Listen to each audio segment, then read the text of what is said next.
한 매체에서 내가 제보자이다라고 자처한 사람이 나왔습니다. 자칭 제보자가 등장했어요. 자, 김웅 윤석열 회견 보고 제보자라 밝히기 결심. 당시 김 의원이 전화로 대검에 고발장 접수시키라고 했지만 당엔 전달 안 했다. 김웅에게 받은 자료 뉴스버스에 넘겼을 뿐 정치 공작 아니고 현재 캠프 속도 아니다. 라고 JTBC에 인터뷰를 했습니다. 내가 공익 제보자다. 자칭 제보자가 등장한 건데 이재명 기자. 이게 언뜻 보면 앞서서 지금 우리가 얘기했던 그분과 다른 사람, 제3의 인물처럼 보여지기도 하는데 정말 제3의 인물이 맞습니까? 아니면 혹시 동일 인물일 수도 있는 겁니까? 이게 굉장히 좀 중요해졌어요. 이게 추정의 영역인 거죠. 지금. 예. 그러니까 보도한 언론사만이 알고 있겠죠. 보도한 언론사만이 지금 김웅 의원을 포함해서 모든 언론사가 제보자로 알고 있는 그 사람이 지금 이 JTBC 인터뷰에서도 본인이 스스로 밝힌 건지 아니면 또 제3의 인물인지. 근데 지금 이 제보자로 알려진 A 씨는 지금 조금 전에 앞서 보신 것처럼 조선일보라든지 동아일보 인터뷰에서는 전혀 다른 얘기를 또 하죠. 예. 처음에는 본인이 제보자가 아니라고 했다가 지금은 중요하지 않다, 뭐 말할 때가 아니다, 뭐 이렇게 이제 계속 어떻게 보면 입장을 좀 바꾸는 듯한, 말을 흐리는 듯한 그런 이제 상황이 있기 때문에 이 제보자가 과연 그러니까 이 제보자는 본인이 아니라고 하지만 그 말을 믿을 수 있느냐 이런 논란이 불거졌는데 그 상황에서 지금 다른 언론은 우리가 실제 제보자, 공익신고자를 인터뷰했더니 사실상 같은 얘기를 하는 거죠.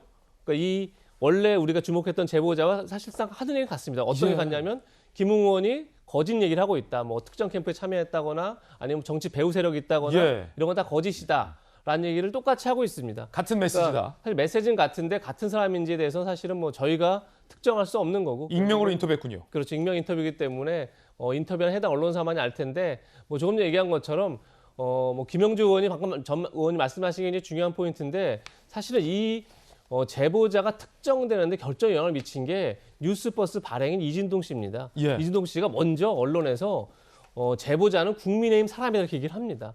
그렇게 되면 김웅 의원이 접촉했던 국민의힘, 그러니까 당시의 미래통합당이죠. 사람이라는 게 굉장히 다양하지 않은 거죠. 그러니까 특정할 수 있게 만드는 것 자체가 뉴스버스입니다. 그러니까 뉴스버스가 제보자를 보호할 의무도 있지만 어떻게 보면 이 사건에서 제보자의 단초를 제공한 게 또 뉴스버스입니다. 예. 그런 차원에서 이것을 계속 감추고 흐리고 가는 게 과연 적절하냐 이런 생각도 분명히 듭니다.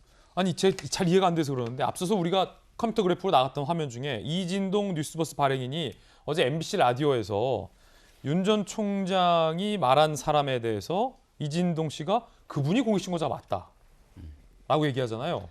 그분이 공익신고를 맡았다는 뜻이 아니라요. 예. 거기서 공익신고자가 맞다는 얘기는 지금 윤석열 전 총장이 과연 이 제보자가 우리가 무슨 일 했는지 다 안다. 뭐 여의도에서 뭐 굉장히 공작에 전력했다. 뭐 이런 얘기를 하니까 근데 과연 그런 사람이 공익신고자냐 이렇게 이제 얘기를 하는 거 아니겠습니까? 그런 거에 대해서 본인에게 제보한 사람은 공익신고자 맞다는 뜻으로 얘기한 겁니다. 그러니까 꼭 지칭한 김웅 의원이 지칭한 A 씨가 공익신고자 맞다 이런 뜻이라기보다는 우리에게 제보한 사람은 어떤 다른 의도가 있지 않다. 그러니까 뭐 너무나 당연한 얘기인데 그렇군요. 제가 얘기했던 거는 이제 그 제보자를 공개하는데 단초를 제공했던 것 또한 이진동 발행인이다 이런 얘기입니다. 예, 뭔가 좁혀지고 있다.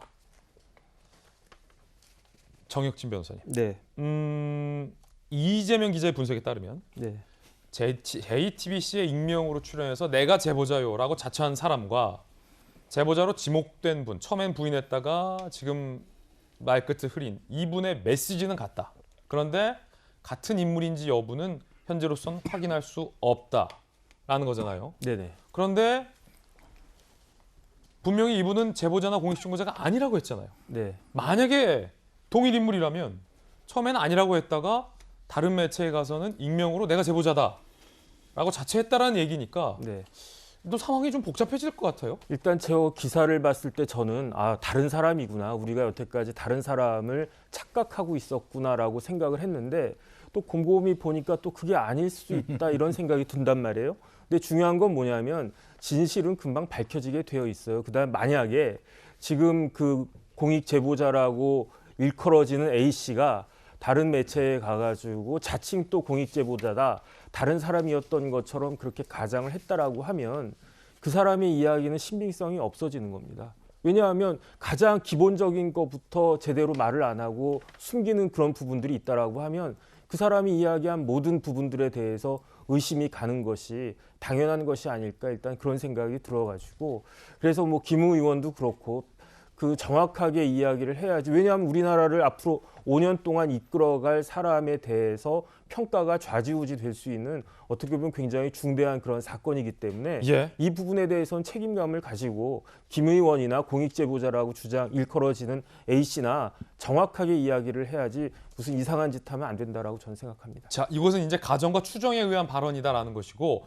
이 제보자로 지목된 분과 제보자를 자처한 분이 같거나 다르다에 대해서 전혀 단정할 수 없다라는 말씀 드리고요. 세간에서 제기되는 의혹들의 가능성에 대한 이야기들을 패널 개개인의 견해로 들어보고 있는 시간입니다. 자, 그럼 정반대의 가정에 대해서 질문을 할 수밖에 없을 텐데 김병미 대변인. 네. 만약에 제보자로 지목한 이분이 실제 제보자가 아니고 제3의 인물이 JTBC에 가서 내가 제보자다라는 게 맞다면 김웅 의원이나 윤석열 캠프에서 생사람을 잡은 건 아닙니까? 거듭 말씀드리지만 윤석열 후보와 윤석열 캠프에서는 지금 제보자로 지목된 A 씨를 특정해서 얘기한 적이 없습니다. 그리고 여기에 대해서는 그 전날 오전에 있었던 김웅 의원의 기자회견이 있었고 그리고 김웅 의원의 기자회견 전에 있었던 수많은 언론 보도에서 김웅 의원의 발언을 통해 이 사람이 밝혀지게 되면 굉장히 엄청난 일들이 벌어질 것처럼 언급했고 그 이후로 많은 기자들의 질의응답 과정들에서 기자들이 특정한 A 씨에 대한 예욕기가 이어갔기 때문에 거기에 관련된 사안에 대한 걱정을 얘기했던 것이죠. 그리고 난 다음 이 A 씨로 규정된 사람이 본인의 실명을 바탕으로 언급했기 때문에 지금 현재 이 일이 벌어지고 있다는 것이고요. A 씨가 아니라는 가정을 갖고 얘기를 하셨으니까 A 씨가 아니라면 지금 더 떳떳하게 나와서 법적 대응에 나서면 될 일이 아니겠습니까? 특히나 김웅 의원을 대상으로 여기에 관련된 일의 법적 조치를 말하고 있는 상황이기 때문에 본인이 지금 김웅 의원이 건넸다는 당사자가 아니라면 김웅 의원이 훨씬 더 신속하고 빠르게 얘기할 수 있는 조건이 성립된다고 봅니다. 김웅 의원은 본인이 누군가에게 전달했을 텐데 그 전달하는 사람을 밝히려고 아마 했던 것 같아요. 근데 전달하는 사람을 밝히려고 하는 그 직전에 갑자기 대검이 이 A씨라고 하는 사람에 대해서 공익신고자로 묶어버립니다. 이 공익신고자에 대한 내용들을 우리는 어떻게 알았냐면 뉴스버스의 보도를 통해 알게 되죠. 그러니까 언제부터 대검이 나서서 공익신고자를 지정했지? 라고 하는 궁금증이 생기게 되고 김웅 의원이 이 사람을 밝히려고 했는데 공익신고자라니까 말하는 게 주저하게 되죠. 그래서 지금 이 복잡한 상황이 전개된 겁니다. 공익신고자라 하면 권익위에서 정리되는 기간까지 상당한 시간이 소요되는데 김웅 의원이 왜 말을 못합니까? 내가 지금 많은 의혹들을 받고 있는데 받았던 뭔가의 메시지가 있고 이걸 당에 전달한 사람은 저 사람이다.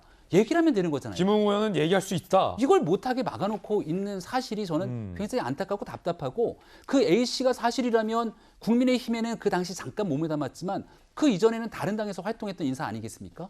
그리고 만약에 다른 정치인들과 교분이 짙으면서 뭔가 다른 관계가 있고 또 이전에는 윤석열 후보에 대해서 굉장히 맹비난성 글을 쓴 적이 있기 때문에 지금 아무런 사실관계도 밝혀지지 않고 제보자 A씨로 특정되는 사람을 통해서 연결된 보도로 이 윤석열 후보에 대한 정치 공세가 이어지고 있으니까 당연히 여기에 대해서 진실규명을 빠르게 나서라라고 캠프와 후보는 얘기할 수밖에 없는 것 아니겠습니까? 그렇군요. 한 가지 좀 법률적으로 헷갈리는 부분이 있어서 좀 짚고 가야 될 것 같아요. 헷갈립니다. 정혁진 변호사님. 김웅 의원이 제보자에 대해서 밝히지 못한 게 대검에서 이 사람을 공익신고자, 누군지 모르지만 공익신고자로 인정된다라는 입장을 냈기 때문이다라고 현재 해석되고 있는데 엄밀하게 법적으로 보면 그 권익위가 정하는 거라면서요. 네. 그러면 권익위가 이 사람이 공익신고자다라고 아직까지 공식적으로 밝히지 않았으니까 이분은 법적으로 공익신고자가 아닌 겁니까? 아니면 대검이 공익신고자로 볼 수 있다라는 입장을 밝혔으니까 법적으로 공익신고자 신분인 겁니까? 제가 수요일 날 공익신고자일 가능성이 별로 없을 것 같다라고 이야기하자마자 대검 감찰부가 공익신고자라고 딱 했다라는 그 자막이 딱 떠가지고 제가 순간 좀 당황했거든요. 그래서 집에 가가지고 곰곰이 고민하면서 다시 한번 그 법을 찾아봤는데 일단은 제 생각에 공익침해 행위가 되느냐. 그런데 직권남용죄는 안 된다. 직권남용죄가 안 되기 때문에 그 부분은 공익신고자와 상관이 없다라고 국민권익위원회 위원장 전현희 위원장이 이야기를 했어요. 그러니까 제 이야기가 틀린 건 아니었던 것 같고 그러면서 전현희 위원장이 뭐라고 그랬냐면 판결문 뭐 이런 걸 보면 개인정보가 거기에 들어있으니까 그러니까 개인정보보호법 위반은 될 것 같다. 그럼 개인정보보호법은 공익침해 행위에 해당이 되거든요. 그런데 그 이야기는 너무 궁색한 거 아닌가? 지금 문제가 되는 것은 검찰총장이나 고위 검사가 저런 이상한 행위를 한 게 문제인 거지 무슨 개인 정보를 누출하는 것이 그렇게 문제가 되는 것인가? 그래서 일단 처음 그것부터 다시 한번 고민이 되고 두 번째는 보호법에 보면 공익신고자 보호법에 보면 공익신고 내용이 언론 매체 등을 통해서 공개된 내용이고 그리고 새로운 공개된 내용 외에 새로운 증거가 없으면 조사하지 않는 것으로 규정이 되어 있거든요. 그러니까 이 공익신고자라고 하는 그 사람이 검찰이나 이런 데다가 처음에 이야기를 했으면 모르겠는데 언론에다가 제보한 거잖아요. 그러면 지금 검찰에서 보고 있는 것이 언론에 우리가 다 알고 있는 이 고발장 이 내용 외에 추가적인 것이 없다라고 하면 이거는 공익신고자가 될 수가 없는 거거든요. 그다음에 세 번째는 또 뭐가 있냐면은 공익신고를 할 때 부정한 목적이 있으면 안 됩니다. 그런데 이게 작년 4월에 받았다면서요. 그러면 1년 5개월이나 지났는데 만약에 이게 공익신고가 되려고 하면 총선에 영향을 미칠 수도 있는 거니까 그때 받은 즉시 이걸 오픈을 했었어야지. 왜 1년 5개월이나 지난 이 시점에 더군다나 그 여야의 그 대선 후보의 경선이 막 뜨겁게 달아오르려고 하는 이 시점에 이걸 갖다 공개하는 것이냐. 이거 부정한 목적이 있는 것이 아니냐. 부정한 목적이 있으면은 이거는 공익신고가 될 수가 없거든요. 일단 마지막으로 이제 앵커께서 말씀하신 걸 보면 공익신고자 보호법 뭐 이렇게 인터넷에 쳐보면 국민권익위원회 딱 나오고 보호보상정책과라고 되어 있어요. 그게 뭐냐면은 국민권익위원회 그 안에서도 보호보상정책과에서 이 법을 다루는 그런 거거든요. 그러니까 주무부처, 소관부처가 권익위원회라고 하는 것인데 그런데 이런 제가 말씀드린 여러 가지 사항들을 종합해가지고 이 사람이 신고만 했다고 공익신고자가 되는 건 아니잖아요. 권익위원회에서 이 사람이 공익신고자라고 인정을 해야 공익신고자가 되는 것인데 이런 것들을 종합해가지고 한 달이 걸리든 두 달이 걸리든 그 권익위원회에서 결정을 해주는 것인데 이거를 왜 대검 감찰부가 하는 것이냐. 지금 뭐 대검 감찰부면은 무소불위의 권력을 가지고 있는 그런 데입니까? 아무데나 이렇게 막 자기 소관 그 법률도 아닌데 자기 마음대로 이렇게 지정을 하면 되는 겁니까? 옛날에 검찰이 그렇게 무소불위의 권력을 휘둘렀다고 해가지고 개혁해야 된다라고 하는 거 아니겠습니까? 그런데 지금 왜 감찰부에서 자기 법률도 아닌 일을 남용해가지고 이렇게 결정을 하는지 저는 도대체 이해가 안 된다 이런 생각이 듭니다. 크게 5가지 이유로 공익신고자로 대검 감찰부가 지정하는 것은 무리가 있어 보인다. 저는 그렇게 판단이 돼가지고요. 그럼 현재 공익신고자의 신분이냐 아니냐도 법적으로 좀 논란이 굉장히 뜨거운 상태이군요. 그다음에 한 가지 제가 김웅 의원에 대해서 유감인 것이 국회의원이잖아요. 면책특권이잖아요. 이것을 밝히는 것은 국회의원의 면책특권을 헌법에 보장한 그런 의미와 뭐가 다릅니까? 그 사람 그 실명이 드러난 것하고 국민들의 그 여러 가지 그 혼란하는 것하고 비교 형량을 하면 이런 경우에는 면책특권을 사용하는 것이 맞지 않나 저는 그런 생각도 드는데 잘 모르겠습니다. 자, 물론 이제 저것은 기자회견장이고 상임이나 이제 국회 본회의가 아니기 때문에 제한은 있겠습니다만 공익신고자가 되나? 사실 오늘 실제 많은 조간신문들이 의문을 제기하고 있는 대목입니다. 여러분의 생각은 어떠십니까? 추미애 전 장관 아들 의혹을 기억하십니까? 그때 공익신고자로 인정되기까지 얼마나 걸렸을까요? 지금은 또 얼마나 걸렸을까요? 들어보시죠.